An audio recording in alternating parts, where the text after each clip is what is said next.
오늘 저희들 읽을 말씀은 마태복음 3장 13절부터 17절입니다. 마태복음 3장 13절부터 17절입니다. 제가 읽겠습니다.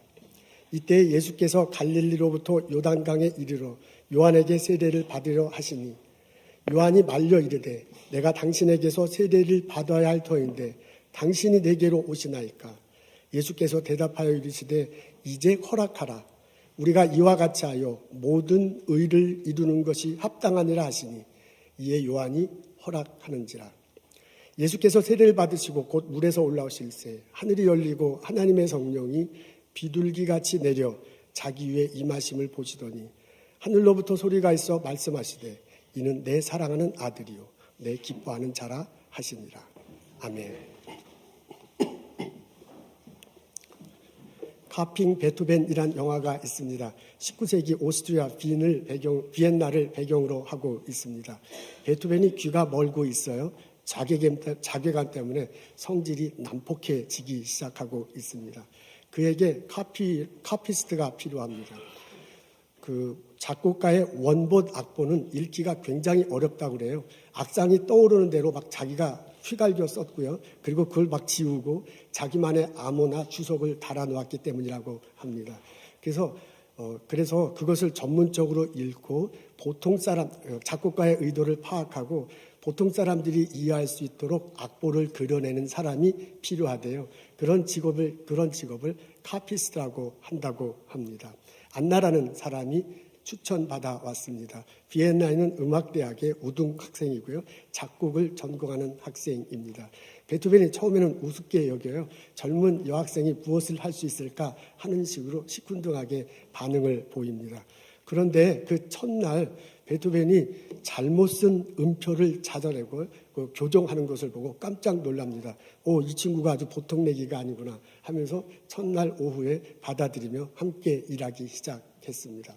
베토벤이 마지막 쓴 교향곡이 9번입니다. 9번 합창을 거의 완곡이 됐어요. 그래서 그것을 처음으로 연주하게 됐습니다.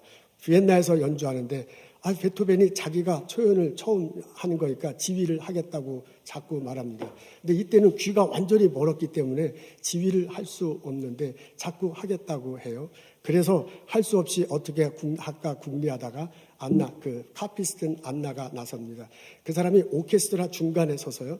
연주자들이 그때 이제 처음으로 연주하고 합창하고 성하고 같이 하게 됐는데 노래하고 같이 성악하고 같이 하게 됐는데 가수들이 어떻게 노래를 시작하는지 안 하는지를 끝나는지를 이렇게 신호로 보내주고요. 어떤 템포로 나가는지를 이렇게 신호를 보내주는 거예요. 그러니까 안나가 나름대로 그 오케스트라 안에서 이렇게 지휘를 하고요.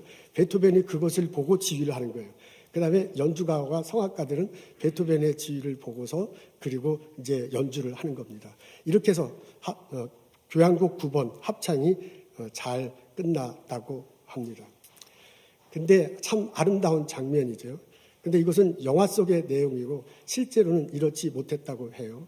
사실 이게 전혀 귀가 들리지 않기 때문에 지휘를 할 수 없는데 자꾸 하겠다고 하니까 다른 사람 주변에 있던 사람들이 어떻게 할까 막 고민합니다. 그러다가 지휘자를 2사람 세웁니다. 한 사람은 베토벤이고요. 또 한 사람은 미하일 움나우프. 이제 그 사람들 실제로 그 다른 극장에 있는 관현악을 연주하는 지휘하는 지휘자예요. 미하일 움나우프하고 베토벤 2사람을 세웁니다. 그리고 연주자들과 성악가들은 미하일 움나우프의 지휘를 받아요. 그리고 베토벤은 그 옆에 서서 그냥 자기 혼자 지휘를 하는 겁니다. 그러니까 자기가 곡을 쓴 것을 초연함에도 불구하고 작곡가와 연주가 성악가들은 따로 놓는 그런 슬픈 현실이 됐습니다. 곡이 다 끝났어요. 그런데도 베토벤이 전혀 알아듣질 못하니까 우두커니 서 있었다고 그래요. 그때 알토 성악가가 손을 잡아주고 등을 돌려서 관중들을 보니까 관중들이 막 일어나서 박수를 치고 막 환호를 하는 거예요. 그때서야 자기 곡이 끝났다는 걸 알고 인사했다는 슬픈 내용이 담겨 있습니다. 이렇게 해서 교향곡 9번 교향곡 9번 합창이 이 세상에 소개됐습니다. 교향곡 중에 가장 우수하다, 사람마다 다르겠지만 가장 아름답다고 평가받고요. 찬송가에도 소개되어 있습니다. 4악장의 멜로디 딴딴딴딴딴딴딴 이게 이제 그렇게 해서 우리들 세상에 왔습니다. 베토벤은 음악은 신앙이고 하나님과의 대화였다고 말했다고 합니다. 음악은 신의 언어이다. 우리 음악가들은 인간들 중 신과 가장 가까운 사람이다. 우린 신의 목소리를 듣고 신의 입술을 읽고 우린 신의 자식들이 태어나게 한다. 신을 찬양하는 자식들, 그게 음악이다. 하나님은 베토벤과 그 주변 사람들과 함께 일을 하셨습니다. 하나님은 베토벤을 통해서 그 주변 사람을 통해서 하나님의 음성을 들려주었고 그런 사람들이 쓴 곡을 통해서 이 세상을 아름답게 하셨습니다. 오늘 저희들은 마태복음 3장의 말씀을 읽습니다. 세례 요한이 요단강가에서 세례를 베푸는데 예수님이 찾아오세요. 그리고 본인에게 세례를 베풀어 달라는 장면입니다. 세례 요한이 깜짝 놀래요. 아니 내가 예수님에게 세례를 받아야 되는데 어떻게 내가 예수님에게 세례를 줍니까? 도저히 할 수 없습니다. 라고 그렇게 말합니다. 그때 예수님이 세례 요한에게 이렇게 얘기해요. 우리 앞에 있는데 다 같이 읽겠습니다. 시작. 이제 허락하라. 우리가 이와 같이 하여 모든 의를 이루는 것이 합당하니라. 예수님이 요한에게 말합니다. 이제 허락하라. 그 말은 뭐냐면 내가 너에게 세례를 요청했으니 너가 나에게 세례를 베풀라라고 말합니다. 우리가 이와 같이 하여, 다시 말해서 너가 나에게 세례를 베풀고 내가 너에게 세례를 베풀어, 이제 그런 일을 통해서 마지막에 보니까 이렇게 하는 것이 합당하다라고 적혀 있습니다. 세번역에 보니까 옳도다 이렇게 적어 있고요. NIV 영어 성경에 보니까 proper, 적절하다 이렇게 말하고 있습니다. 지금 세례 요한에게 찾아와서 예수님이 세례 받는 것이, 너가 나에게 세례를 주는 것이 그게 합당한 거야. 그게 옳은 거야. 그게 적절한 거야. 그러니 나한테 세례를 주라 라고 예수님이 요청하고 있습니다. 이렇게 세례를 주고 이렇게 세례를 받음을 통해서요, 모든 의가 이루어진다 라고 예수님이 말씀하십니다. 이것을 좀 풀어서요, 모든 것이 의롭게 된다 라고 풀 수 있고요, 모든 것을 의롭게 하는 사역이 시작된다 라고 좀 더 풀어서 받아들일 수 있습니다. 의롭게 되는 것은 하나님으로부터 주어집니다. 하나님이 의롭다고 여겨주실 때 나와 이 세상이 의로워지는 것입니다. 이런 길을 예수님이 마련하셨습니다. 예수님이 이 땅에 오셨어요. 십자가에 달리시고 돌아가셨어요. 사흘 만에 부활하셨습니다. 그럼을 통해서 우리들의 죄가 용서되고 우리들이 의롭게 될 길을 열으셨습니다. 2000년 전 이스라엘에 이런 일이 있었다. 그게 진짜 있었다. 그런 의미가 이런 것이다. 용서받고 이루어지는 것이다. 라는 것을 내가 믿고요, 내가 마음속으로 받아들이고 입으로 시인할 때 그 일이 나에게 벌어집니다. 내 죄가 용서되고 내가 의로워지는 겁니다. 다른 말로 표현하면 예수님으로부터 구원을 받게 되는 것입니다. 이렇게 예수님 안에서 의로워진 사람들, 우리 같은 사람들이 모이고요, 우리가 세상에 흩어져서 예수님의 뜻을 전하는 거죠.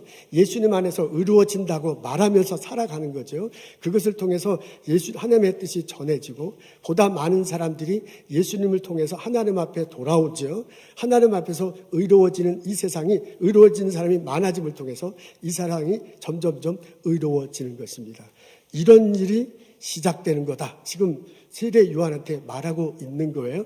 이런 뜻을 갖고 이런 일을 시작하신 분이 예수님이고 이것을 완성하신 분이 예수님이십니다. 이런 뜻으로 세례 요한한테 말을 해. 지금 내가 너한테 세례를 요청하는데 너가 나한테 세례를 줌으로써 이런 일들이 시작되는 것이다. 그러니 너가 사용하면 안 되고 너라 허락해. 다른 말해서 너가 나에게 세례를 주어야 한다라고 예수님이 세례 요한에게 요청하고 있습니다. 여러분, 이 대목을 보면 예수님의 마음이 읽혀집니다. 예수님은 세례 요한과 함께 일하고 싶어 하십니다. 예수님은 세례 요한에게 오셔서요, 나한테 세례를 주라. 그러니까 안 한다고 그러니까 너가 나한테 세례를 줘야 된다. 그럼을 통해서 너와 나의 일을 통해서 의로워지는 일이 시작된다 라고 그렇게 풀어서 설명해 주고요. 그러니 지금 너가 나한테 세례를 주어야 한다고 말하고 있습니다. 예수님은 세례 요한과 함께 일하고 싶어 하십니다. 사실 예수님은 세례 받을 필요가 없으십니다. 예수님은 참 하나님이시고요, 참 인간이시기 때문에 죄가 없으세요. 그래서 죄를 회개하는 그 물로의 세례를 받을 필요가 없습니다. 그럼에도 불구하고 세례 요한한테 와서 세례를 받기를 요청하고 있습니다. 그래서 학자들 사이에 여러 해석들이 있어요. 이것은 하나님의 뜻에 순종하기 위해서 세례를 받는 것이다. 이것은 의로운 사역을 시작하는 것을 알리기 위해서 받은 것이다. 혹은 사람들에게 모범을 보여주시기 때문에 주기 위해서 세례를 받는 것이다 라고 그렇게 해석하기도 합니다. 의미가 어쨌든지 간에 예수님 세례 받으실 필요 없는데 굳이 와서 세례를 받고 계십니다. 사실 예수님은 세례 요한으로부터 세례 받을 필요가 없으십니다. 사실 그러니까 요단강가에 와서 요한에게 왔더라도요, 요한에게 이렇게 말할 수 있어요. 나는 참 하나님이고 참 인간이다. 그래서 나는 죄가 없기 때문에 세례 받을 필요가 없다라고 요한에게 말할 수 있었습니다. 그런데 그렇게 하지를 않았습니다. 사실 하지 않았습니다. 사실 세례 요한으로부터 직접 세례를 받을 필요도 없습니다. 그분이 그냥 물가에 들어가셔서 본인 스스로 이렇게 물을 이렇게 뒤집어 쓰시면서 세례를 받는다고 하더라도 그 누구도 그것에 대해서 잘못됐다고 말할 필요도 없습니다. 사실 예수님은 좀 더 폼나게 세례를 받을 수도 있습니다. 예를 들면 이런 거야. 아마 영화적 상상력을 갖고 생각해 본다면 그냥 물가로 들어갔더니요, 갑자기 초자연 현상이 일어나서 물이 뱅뱅뱅 돌면서 막 올라가면서 막 이렇게 떨어지는 거야. 그래서 하늘에서 천둥 번개가 치고 예수님이 이 자연 현상을 통해서 세례를 받으시는 거야. 그러면 얼마나 폼날까? 그러면 요단강가에 있는 세례 요한과 다른 무리를 보고 와, 진짜 하나님은 다르구나, 하나님의 아들은 다르구나 라고 그렇게 말할 수도 있었습니다. 근데 그렇게 안 했어요. 세례를 받지 않으셔도 됨에도 세례 받으러 오셨어요. 꼭 세례 요한이 아니어도 됨에도 불구하고 굳이 세례 요한에게 와서요, 나한테 세례를 주라, 지금 해라 라고 그렇게 예수님이 요청하고 있습니다. 저는 이 속에서 예수님의 마음을 읽을 수 있었습니다. 예수님은 세례 요한과 함께 사역을 시작하기를 원하셨습니다. 예수님이 이 세상을 모든 것을 의롭게 하시는 첫 시작을 하게 되는데 그것을 혼자 하는 것이 아니라 세례 요한과 같이 하시기를 원하신 겁니다. 세례 요한이 세례를 줍니다. 물로 들어가서 물로 얹혀요. 그리고 세례를 줄 때 하늘이 열렸대. 성령이 비둘기같이 임했대. 그리고 이는 내 사랑하는 아들이라는 음성이 들립니다. 세례 요한이 하는 의식, 그것을 좀 더 우리식으로 표현하면 세례 요한이 하는 행동, 그 행동에 하나님이 반응하셨어요. 성령님이 반응하셨어요. 예수님이 반응하셨습니다. 세례 요한이 하는 행동, 그 행동을 통해서 예수님이 드러나고 있습니다.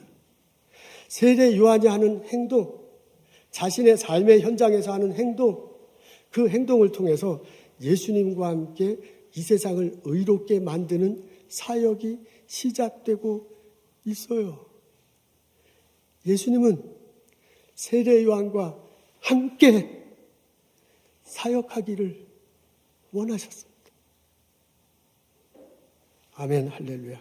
이 예수님은 오늘을 사는 우리들에게도 오셔서요, 우리들과 함께 사역하시기를 원하십니다. 내가 예수님을 믿을 때 예수님은 성령의 모습으로 내 안에 와 계십니다. 그 예수님이 나와 함께 살아가셔. 내가 어디를 가든지 함께 가실 것이야. 내가 무엇을 하든지 함께 하실 것이야. 내가 필요한 것을 알고 나에게 채워주실 거예요. 그 예수님이 또한 나의 삶의 현장에서 나와 함께 사역하시기를 원하십니다.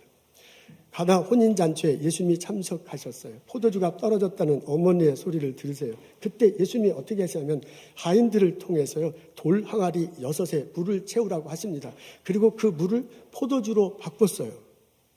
근데 사실 따지고 생각해보면 굳이 그렇게 하실 필요가 없어요. 항아리에 물을 뭘 채울 필요가 있어.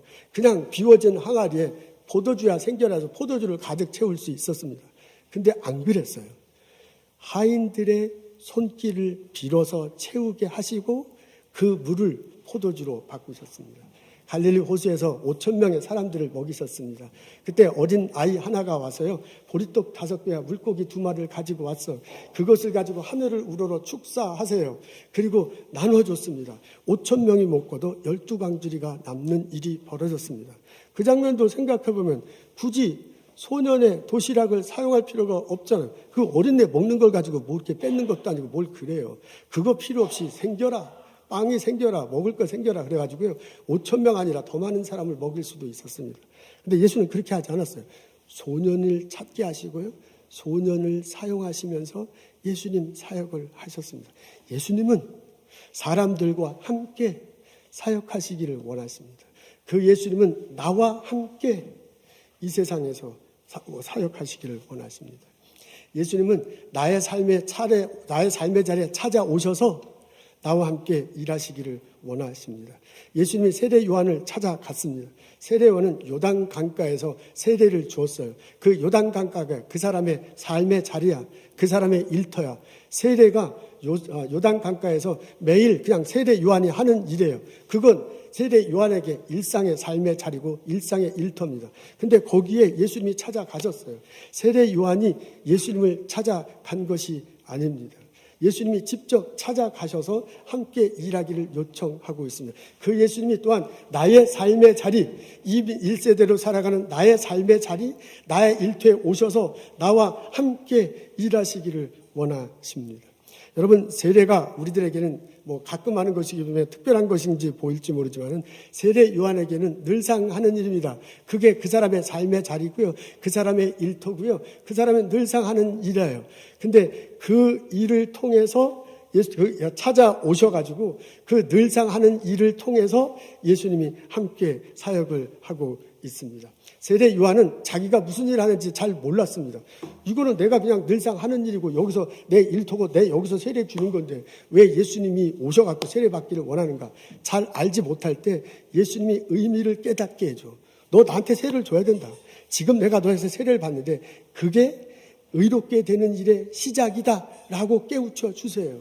예수님은 똑같이 우리들에게 오셔서요, 나의 삶의 자리에서 내가 똑같은 일을 해.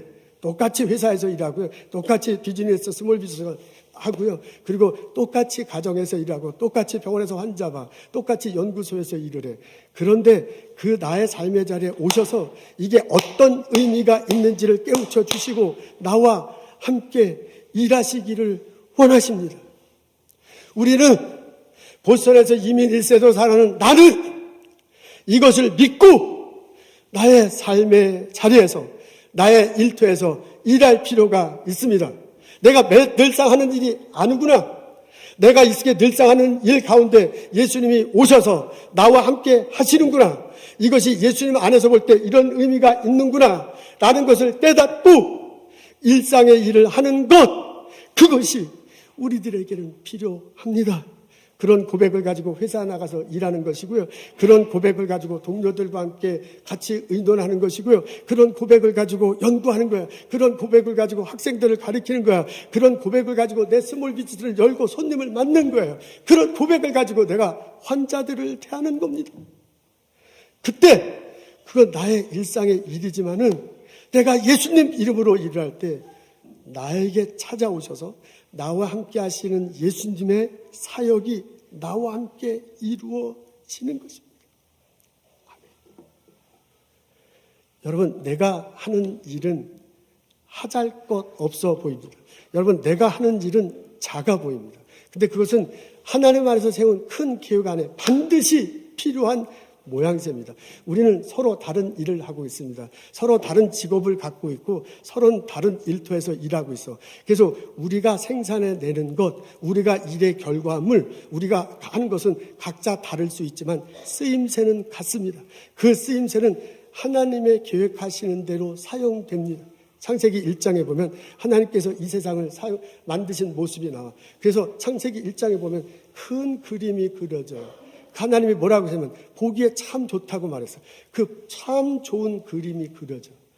그게 아담과 하와로 인해서 그 그림이 다 산산조각이 났습니다. 마치 퍼즐의 조각처럼 이렇게 다 이렇게 흩어졌어요. 근데 그것을 예수님 오시면서요, 예수님 이름으로 그 퍼즐을 맞춰가는 거야. 하나님께서 그려놓은 큰 그림, 그게 퍼즐 조각 흩어진 것처럼 아담과 하와로 쫙 퍼졌는데 예수님과 함께 그 퍼즐을 맞춰가는 거야. 내가 정말 예수님을 믿는다면, 예수님이 정말 나와 함께 하신다. 그 예수님이 내가 가는 곳마다 갈 것이고, 그 예수님이 내가 하는 일마다 할 것이고, 그 예수님이 나의 필요를 채워주라고 고백한다. 정말 내가 일터에서 예수님이 함께 한다고 고백한다면 나의 일의 결과는, 나의 연구의 결과는, 내가 학생들이 가르친 결과는, 내가 손님들을 맞이하는 그래서 벌어지는 그 인간관계 속에서 결과는 한 조각의 퍼즐과 같은 거예요. 그래서 그 퍼즐이 큰 그림을 못 보니까 그 퍼즐이 왜 소용이 있는가 생각이 돼. 그게 작아 보일 수도 있고 그게 이상하게 생겨 보일 수도 있어. 근데 하나님 보시기에 내가 만든 그 퍼즐은 반드시 필요합니다. 내 퍼즐을 끼울 때 언젠가 하나님이 그리신 큰 그림이 완성되는 그날이 오게 될 것입니다. 나의 삶의 자리에서 내가 하는 일은 신앙적으로 그런 의미가 있습니다.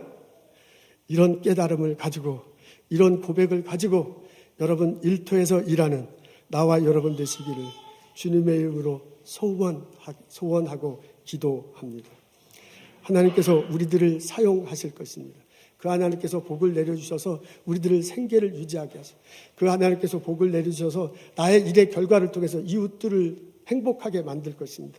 그 일의 결과를 통해서 하나님이 이 세상을 아름답게 하는데 사용하실 것입니다. 나의 일상의 삶은 하나님이 그리시는 큰 그림, 그 그림의 한 조각입니다. 이런 깨달음을 가지고, 이런 고백을 가지고 하루하루 열심히 살아가는 나와 여러분 되시기를 주님의 이름으로 축원합니다. 마틴 루터 킹 주니어 목사님은 보스턴 대학교에서 공부했습니다. 그 신학 박사 학위를 받았네요. 그리고 나서 몽고메리 알라바마에 있는 덱스터 애비뉴 침례교회에서 목회를 시작했습니다.